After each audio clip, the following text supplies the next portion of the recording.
Hi all, welcome back to my channel homely vlogs and recipes. ಬೆಳಗ್ಗೆನೇ ನಾನಿಲ್ಲಿ kitchen ಕ್ಲೀನಿಂಗ್ನ start ಮಾಡ್ಕೊಂಡಿದ್ದೀನಿ. ಸ್ವಲ್ಪ groceries ಇಡುವಂತಹ ಡಬ್ಬಗಳೆಲ್ಲ ಸ್ವಲ್ಪ ಡಸ್ಟ್ ಆಗಿತ್ತು ಅಂತ ಹೇಳ್ಬೋದು. ಲಾಸ್ಟ್ ಟೈಮ್ ಸುಮ್ಮನೆ ಹಾಗೆ ಒರೆಸಿಟ್ಕೊಂಡಿದ್ದೆ, ಅದಕ್ಕೆ ಎಲ್ಲ ವಾಶ್ ಮಾಡಿ ಇಟ್ಬಿಡೋಣ ಅಂತ ಹೇಳಿ ವಾಶ್ ಮಾಡ್ಕೊಳ್ತಾ ಇದ್ದೆ. ಹಬ್ಬ ಕೂಡ ಇರೋದ್ರಿಂದ ಸ್ವಲ್ಪ ಕ್ಲೀನ್ ಆಗುತ್ತೆ ಅಂತ ಹೇಳಿ.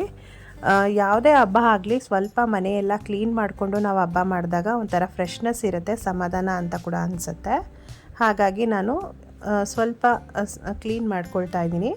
ಮನೆಯೆಲ್ಲ ಆಲ್ರೆಡಿ ನಾನು ದಸರಾ ಹಬ್ಬದಲ್ಲಿ ಡಸ್ಟಿಂಗ್ ಮಾಡಿದ್ದೆ, ಇನ್ನೊಂದು ಸರಿ ಮಾಡ್ಕೊಳ್ಳೋಣ ಅಂತ ಹೇಳಿ ಮಾಡ್ತಾಯಿದ್ದೆ. ಮತ್ತು ಮನೆ ಕೂಡ ನಾವು ಅವಾಗವಾಗ ಕ್ಲೀನ್ ಮಾಡ್ಕೊಳ್ಳೋದ್ರಿಂದ ಒಂಥರ ಫ್ರೆಶ್ನೆಸ್ ಇರುತ್ತೆ ಅಂತ ಕೂಡ ಹೇಳ್ಬೋದು. ಹಬ್ಬಕ್ಕೆ ಅಂತಲೇ ಅಲ್ಲ, ನನಗೆ ಯಾವಾಗ ಕ್ಲೀನ್ ಮಾಡಬೇಕು ಅಂತ ಅನಿಸುತ್ತೋ ಅವಾಗೆಲ್ಲ ನಾನು ಮಾಡ್ಕೊಂಡು ಬಿಡ್ತೀನಿ. ಅದಕ್ಕೆ ನನಗೆ ಜಾಸ್ತಿ ಏನೋ ಗಲೀಜಾಗಿದೆ ಕ್ಲೀನ್ ಮಾಡಬೇಕಲ್ಲ ಅಂತ ನನಗೆ ಬೋರ್ ಅಂತೂ ಖಂಡಿತವಾಗಿಯೂ ಆಗೋದಿಲ್ಲ. ಯಾಕಂದರೆ ನಾನು ಅವಾಗಲೇ ಕ್ಲೀನ್ ಮಾಡ್ಕೊಳ್ಳೋದ್ರಿಂದ ನನಗೆ ಜಾಸ್ತಿ ಗಲೀಜಾಗಿದೆ ಕ್ಲೀನ್ ಮಾಡಬೇಕಲ್ಲ ಅನ್ನೋ ಯೋಚನೆ ಕೂಡ ಇರೋದಿಲ್ಲ. ಈಸಿ ಅಂತ ಹೇಳ್ಬೋದು, ಈಸಿಯಾಗಿ ಮಾಡ್ಕೊಂಡ್ಬಿಡ್ತೀನಿ ಅಂತ ಹೇಳ್ಬೋದು. ಮತ್ತು ಬೆಳಗ್ಗೆನೇ ಹೋಗಿ ಸ್ವಲ್ಪ ವೆಜಿಟೇಬಲ್ಸ್ನೂ ಕೂಡ ತೊಗೊಂಬಂದಿದ್ದೆ. ಅದನ್ನೆಲ್ಲ ವಾಶ್ ಮಾಡಿ ಡ್ರೈ ಮಾಡಿ ಇಟ್ಕೊಂಡಿದ್ದೀನಿ.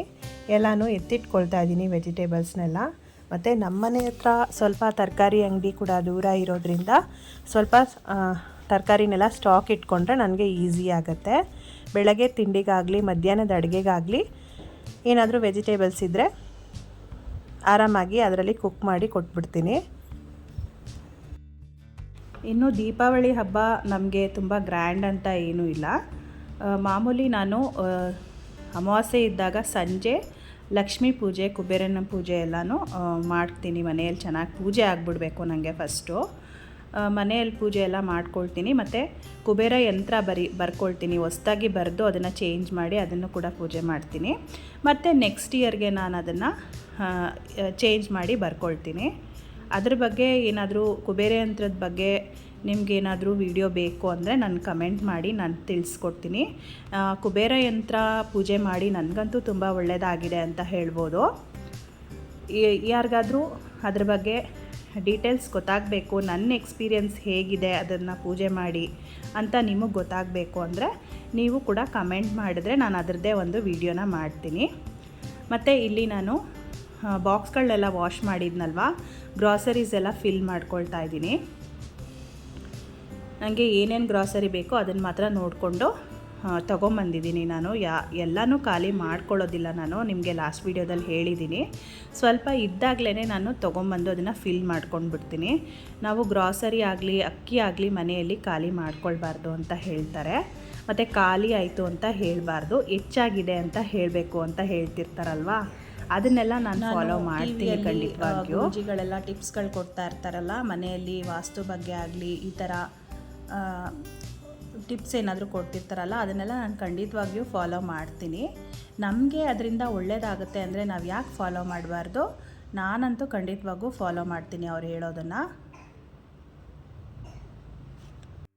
ಮತ್ತು ನನಗೆ ಕ್ಲೀನಿಂಗ್ ಕೆಲಸ ಮಾಡುವಾಗಲಿ ಬಟ್ಟೆ ಫೋಲ್ಡಿಂಗ್ ಮಾಡುವಾಗಲಿ ಏನಾದರೂ ಒಂದು ಕೆಲಸ ಮಾಡ್ತಿದ್ದಾಗ ಯಾವುದೇ ಥರ ಡಿಸ್ಟರ್ಬೆನ್ಸ್ ಇರಬಾರ್ದು. ಡಿಸ್ಟರ್ಬೆನ್ಸ್ ಇದ್ದರೆ ನನಗೆ ಆ ಕೆಲಸ ಮಾಡೋದಕ್ಕೆ ಇಂಟ್ರೆಸ್ಟ್ ಬರೋದಿಲ್ಲ. ಯಾರೂ ಇಲ್ಲದಿದ್ದಾಗ ಆರಾಮಾಗಿ ಮಾಡ್ಕೊಳ್ತೀನಿ ನಾನು. ಅದಕ್ಕೆ ನಾನು ಮಕ್ಕಳು ಸ್ಕೂಲಿಂದ ಬರೋ ಅಷ್ಟರಲ್ಲಿ ಯಾವುದೇ ಕೆಲಸ ಇದ್ದರೂ ಆದಷ್ಟು ನಾನು ಕಂಪ್ಲೀಟ್ ಮಾಡ್ಕೊಳ್ಳೋದಕ್ಕೆ ಇಷ್ಟಪಡ್ತೀನಿ. ಅದಾದಮೇಲೆ ಮತ್ತೆ ಅವ್ರು ಬಂದಮೇಲೆ ಅವ್ರ ಮೇಲೆ ಗಮನ ಕೊಡಬೇಕಾಗತ್ತೆ. ಅದಕ್ಕೋಸ್ಕರ ನಾನು ಯಾರೂ ಇಲ್ಲದಿದ್ದಾಗ ಮನೆಯಲ್ಲಿ, ಅಂದರೆ ಮಕ್ಕಳು ಸ್ಕೂಲ್ಗೆ ಹೋಗಿದಾಗ ನಾನು ಆದಷ್ಟು ಕೆಲಸಗಳನ್ನು ಮಾಡ್ಕೊಳ್ಳೋದಕ್ಕೆ ಇಷ್ಟಪಡ್ತೀನಿ. ಮಧ್ಯಾಹ್ನದ ಅಡುಗೆಗೆ ನಾನಿಲ್ಲಿ ಹೆಸರುಬೇಳೆ ರಸಮ್ನ ಮಾಡ್ತಾಯಿದ್ದೀನಿ. ತುಂಬ ಡಿಫ್ರೆಂಟಾಗೂ ಇರುತ್ತೆ, ಟೇಸ್ಟಿಯಾಗೂ ಇರುತ್ತೆ. ಹೊರಗಡೆ ತುಂಬ ಬಿಸಿಲಿತ್ತು ಮತ್ತು ಸ್ವಲ್ಪ ಹೀಟಾಗಿತ್ತು ಅಂತ ಅನ್ನಿಸ್ತು. ಅದಕ್ಕೋಸ್ಕರ ಹೆಸರುಬೇಳೆ ರಸಮ್ನ ಮಾಡಿದ್ರೆ ದೇಹಕ್ಕೂ ಕೂಡ ತಂಪು ಅಂತ ಹೇಳಿ ನಾನು ಹೆಸರುಬೇಳೆ ರಸಮ್ನ ಮಾಡ್ತಾಯಿದ್ದೀನಿ. ಆ ರೆಸಿಪಿನ ಹಾಗೆ ಶೇರ್ ಮಾಡ್ತೀನಿ. ನೀವು ತೊಗರಿಬೇಳೆ ರಸಮ್ನ ಮಾಡಿರ್ಬೋದು, ಹೆಸರುಬೇಳೆ ರಸಮ್ನ ಮಾಡಿ ನೋಡಿ, ಅದರದ್ದೇ ಒಂಥರ ಟೇಸ್ಟ್ ಡಿಫ್ರೆಂಟ್ ಇರುತ್ತೆ ಮತ್ತು ಫ್ಲೇವರ್ ಕೂಡ ತುಂಬ ಚೆನ್ನಾಗಿರುತ್ತೆ ಅಂತ ಹೇಳ್ಬೋದು. ಹೆಸರುಬೇಳೆಯಲ್ಲಿ ದಾಲ್ ಕೂಡ ಮಾಡ್ತಾರೆ, ಅದು ಕೂಡ ತುಂಬ ಟೇಸ್ಟಿಯಾಗಿರುತ್ತೆ. ಇಲ್ಲಿ ನಾನು 1 ಕಪ್ಪಷ್ಟು ಹೆಸರುಬೇಳೆನ ತೊಳೆದು ಕ್ಲೀನ್ ಮಾಡಿ ತೊಳೆದು ಇಟ್ಕೊಂಡಿದ್ದೀನಿ. ಒಂದು ಸ್ವಲ್ಪ ನೀರನ್ನು ಹಾಕ್ಕೊಂಡಿದ್ದೀನಿ. 2 ಟೊಮ್ಯಾಟೊ ಕಟ್ ಮಾಡಿ ಹಾಕ್ಕೊಂಡಿದ್ದೀನಿ. 1 ಈರುಳ್ಳಿ, 3 ಹಸಿಮೆಣಸಿನ್ಕಾಯಿನ ಸೇರಿಸ್ಕೊಂಡಿದ್ದೀನಿ. ಇಷ್ಟನ್ನು ನಾವು ಒಂದು 3 ಕೂಗಿಸ್ಕೊಂಡ್ರೆ ನಿಮಗೆ ನೀಟಾಗಿ ಬೆಂದ್ಕೊಳ್ಳುತ್ತೆ. ಮತ್ತು ಕಾಳುಮೆಣಸು ಮತ್ತು ಜೀರಿಗೆನ ಸ್ವಲ್ಪ ಬಿಸಿ ಮಾಡಿ ಇಟ್ಕೊಂಡಿದ್ದೀನಿ. ನೀವು ಬೇಕಿದ್ದರೆ ರಸಂ ಪೌಡ್ರನ್ನು ಕೂಡ ಯೂಸ್ ಮಾಡ್ಕೊಳ್ಬೋದು. ಈ ಥರ ಮಾಡಿದ್ರೂ ಚೆನ್ನಾಗಿರುತ್ತೆ.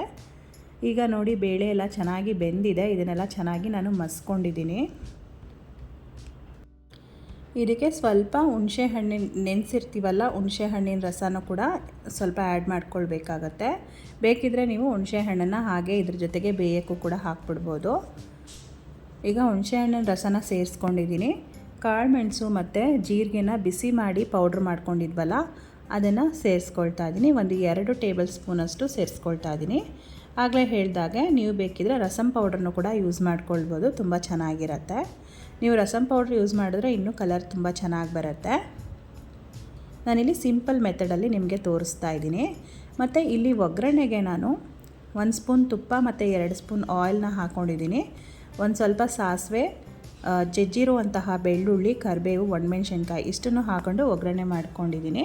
ಒಗ್ಗರಣೆ ಮಾಡಿರೋ ಅಂಥದ್ದನ್ನು ರಸಮ್ಗೆ ಸೇರಿಸಿ ನಾವು ರುಚಿಗೆ ತಕ್ಕಷ್ಟು ಉಪ್ಪನ್ನು ಕೂಡ ಹಾಕಿ ಕುದಿಸ್ಕೊಳ್ಬೇಕಾಗತ್ತೆ. ಮತ್ತು ಸ್ವಲ್ಪ ಫ್ರೆಶ್ ಕಾಯಿ ತುರಿ ಇದ್ದರೆ ಅದನ್ನು ಕೂಡ ಆ್ಯಡ್ ಮಾಡ್ಕೊಳ್ಬೋದು. ಫ್ರೆಶ್ ಕಾಯಿ ತುರಿ ಹಾಕೋದ್ರಿಂದ ಇನ್ನೂ ತುಂಬ ಚೆನ್ನಾಗಿರುತ್ತೆ ಟೇಸ್ಟ್ ಅಂತ ಹೇಳ್ಬೋದು. ಚೆನ್ನಾಗಿ ಕುದಿ ಬಂದಮೇಲೆ ಒಂದು ಸ್ವಲ್ಪ ಕೊತ್ತಂಬರಿ ಸೊಪ್ಪನ್ನು ಕೂಡ ಆ್ಯಡ್ ಮಾಡ್ಕೊಳ್ತಾ ಇದ್ದೀನಿ. ಇಲ್ಲಿ